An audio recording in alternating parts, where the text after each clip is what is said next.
just started your new job. Congratulations. One thing that always used to stress me out, and it never failed, it was an HR guy.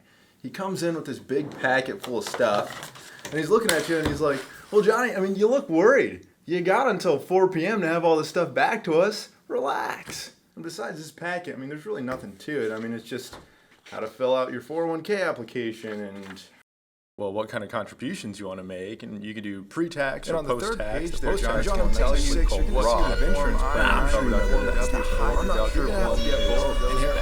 Are you worried? Well, don't be, because I'm about to show you how to conquer this dreaded employee benefits package. You're not going to be afraid of another one of these things again. The first thing that we're going to start with is 401ks. Follow me. 401k, 403b, there's a lot of different retirement plans out there, and while there are some differences between them, they all share the same core mission.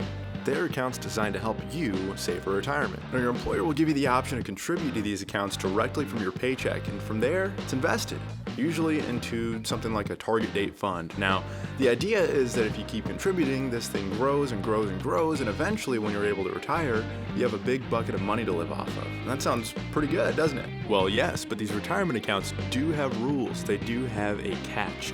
You don't have a penalty-free access to the funds until age 59 and a half, which is why in most cases, it's not a great idea to pull from these accounts before then unless you absolutely have to. Now, luckily, there are some exceptions to that rule, like disability, certain medical expenses. I'll leave the link to that list in the description if you'd like to take a look at some of these. And in some cases, at the plan level, you may be able to take a loan from your 401k as well, and that's something that you can't do in, say, an IRA. I plan on covering IRAs more in depth in another video. But of course, the real kicker for a 401k is that your employer can match contributions. Now, there's no law that requires them to do this, but lots of them do, and here's how it works. Now, let's say, for the sake of this example, you earn $50,000 a year, and your company's plan says they will match your contributions dollar for dollar, or 100%, all the way up to 5% of your total salary. Now that means if you contribute at least 5% of your total salary, which in this case is $2,500, your employer will also put $2,500 into your 401k. And yes, it's like free money. So when people ask, how much should I really be contributing to my 401k? Well, there's a simple answer to that, and that's as much as you can afford to. But you at least want to try and get the match, because if we use these same numbers, let's say you only put 4% into your 401k. Well, your employer is going to follow your lead and stop at 4% for their contributions too, right? They only do the full 5% if you do the full 5%. Now, in this case, that's $500 that's left on the table.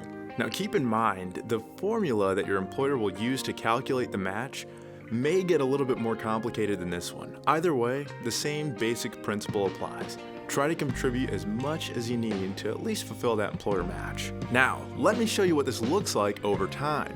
On this screenshot here, courtesy of calculator.net, using the previous numbers as an example, here's what it would look like if you continued to contribute 5% to your 401k over the course of 30 years with a 6% growth rate. Now that 6%, that is purely hypothetical there. Obviously, no investment is guaranteed to grow, but either way, if we use 6%, you'd be looking at $419,000. And remember, that's if you continued to only make $50,000 a year and you only did the minimum to get the match. As you earn more, you should strive to put more into your 401k, and eventually you might even be able to get the max. Oh, the max and the match. There's a difference between those two numbers. The match in this case was $2,500, but if you really crank up the heat on your contributions, here's how much you can actually put into this thing. $22,500 as of 2023, the time this video is being recorded. So all in all, it's important to remember, put as much as you can into this thing, at least do the match. If you can do more, do more. Well, that's all I've got for you today. I appreciate you joining me on the first of many, and I hope this was helpful. Be sure to check out our blog. There's lots of helpful and impactful information being added there every single week. In the next video, we're going to cover IRAs and the different kinds of contributions you can make to some of these retirement accounts. See you next time.